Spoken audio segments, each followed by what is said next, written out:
దేనికోసం నువ్వు ఉపవాసం ఉండాలి? నీ అవసరతలు తీరాలి.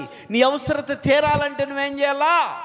ఎదుటివాడికి సహాయకుడిగా ఉండాలా, సహాయం చేసే మనసు ఉండాలా. సహాయం చేయకపోయినా పర్వాలేదు, కానీ చెడగొట్టే మనసు నీలో ఉండకూడదు, పాడు చేసే మనసు నీలో ఉండకూడదు. నువ్వు నాటకపోయినా పర్వాలేదు, కానీ ఎర్రగొట్టే మనసు నీలో ఉండకూడదు. వస్త్రహీనత మనం చూస్తూ ఉంటాం.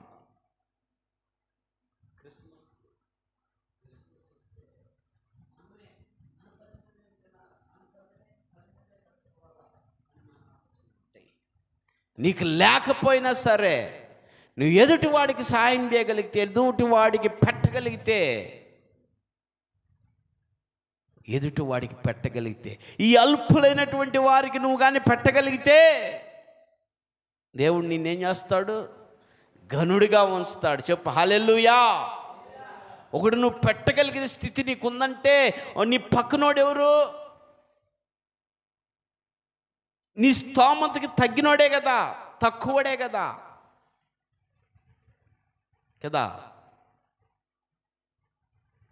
ఇది ఇంకో కోణంలో చెప్తా. ఇప్పుడు సహజమే, రూపాయి గబాలన నువ్వు ఖర్చు పెట్టవచ్చు, నేను ఖర్చు పెట్టచ్చు, ఇంకోటి ఖర్చు పెట్టచ్చు. ఈ సహజమే, ఎందుకంటే సంపాదిస్తున్నాం కాబట్టి. రూపాయి బాగుండా ఓడికన్నా వెళ్ళి నువ్వు టీ ఇప్పించచ్చు వాళ్ళకి. ఈ సహజమే. ఈ కాదు, అసలు ఆ మనసు నీలో రావాలా.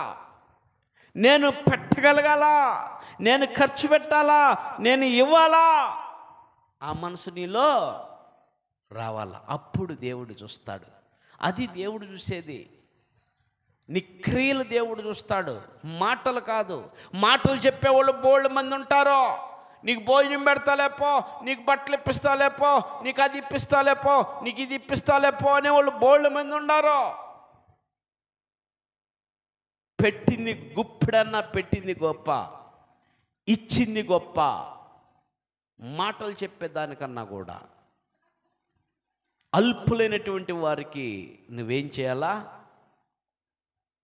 కింగ్ సోల్మన్ అన్న 150 గొర్రెలు కోసి గత సంవత్సరం ప్రేయర్ పెడితే, సెమీ క్రిస్మస్ జరిగిస్తే చాలామంది అన్నారు వేస్ట్ అయిపోయింది భోజనం, వేస్ట్ అయిపోయింది కూర అని చాలామంది అన్నారు. నేను అఫీషియల్ సెంటర్లో కూడా భోజనానికి వెళ్ళాను, కానీ సోల్మన్ అన్న సెమీ క్రిస్మస్లో తినేటువంటి విధానం ఎక్కడ కూడా తినలా. మేము పాస్టర్లం కాబట్టి మాకు పెడతానే ఉంటారు. పెట్టే దాంట్లో కూడా తక్కువే, కొరతగానే పెడతారు. పాస్టర్లకే ఎక్కువ పెడతారు, మీతో పోల్చుకుంటే మాకే ఎక్కువ పెడతారు కదా. మాకు పెట్టే దాంట్లో కూడా కొద్దిగా పెడతారు, కానీ అక్కడ అన్లిమిటెడ్. మనం వద్దు అన్నదాకా ఆకు మీద ఉంటానే ఉంటుంది. తినలేను నేను కూడా. బయట వేట మోసం తినాలని చాలా ఉదారంగా ఉండిద్ది, చాలా తినాలనిపించింది, కానీ అక్కడ తినలేం. ఆయన 100 మందికి పెడితే 2 తింటే చాలు ఆయన దృష్టిలో. 10 మంది తింటే చాలు. మిగతా 90 మంది పడేసినా కూడా ఆయనకు బాధ లేదు. 10 మంది కడుపు నిండితే చాలు, అది ఆయన చూసేది. చెప్పండి హల్లెలూయా. మరి నువ్వు,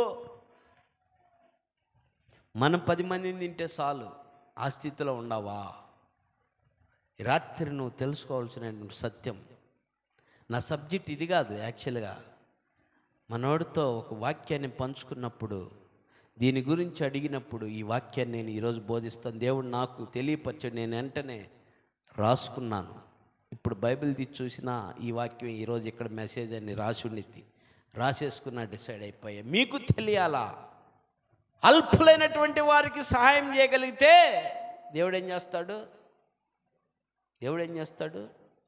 మనకి సహాయం చేస్తాడు. నీకంటే అల్పులైనటువంటి వారు కడుపు నిండా తింటే చాలు, నువ్వు అది చూడు. ఇక నుంచి నీకు లేకపోయినా పర్వాలేదు, నీ ఎదుటివాడి కడుపు నింపు చాలు. నీకు ఏదో రీతిలో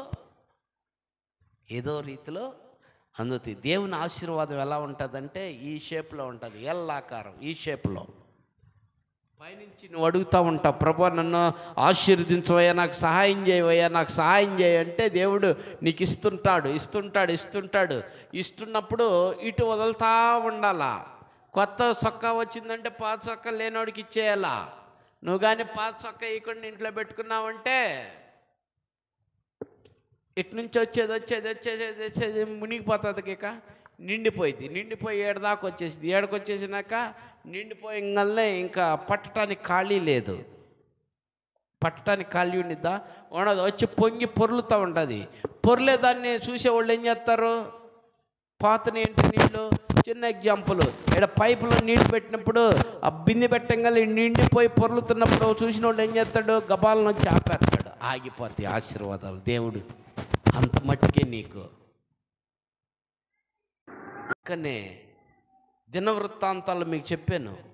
ఒక ఎలీషా దగ్గరికి ఒక ఎదవరాలు వచ్చి, నా యజమానుడు చచ్చిపోయాడయ్యా, నీ దాసుడు, ఇదిగో మేము ఇన్ని రకాల అప్పుల్లో ఉన్నాము, బాధిస్తున్నారు మమ్మల్ని, మేమేమి చేయలేకపోతున్నాం నా యజమానుడా అని ఆ ప్రవక్త గారని ఆయన అడిగినప్పుడు ఆయన ఏమన్నాడు తెలుసా?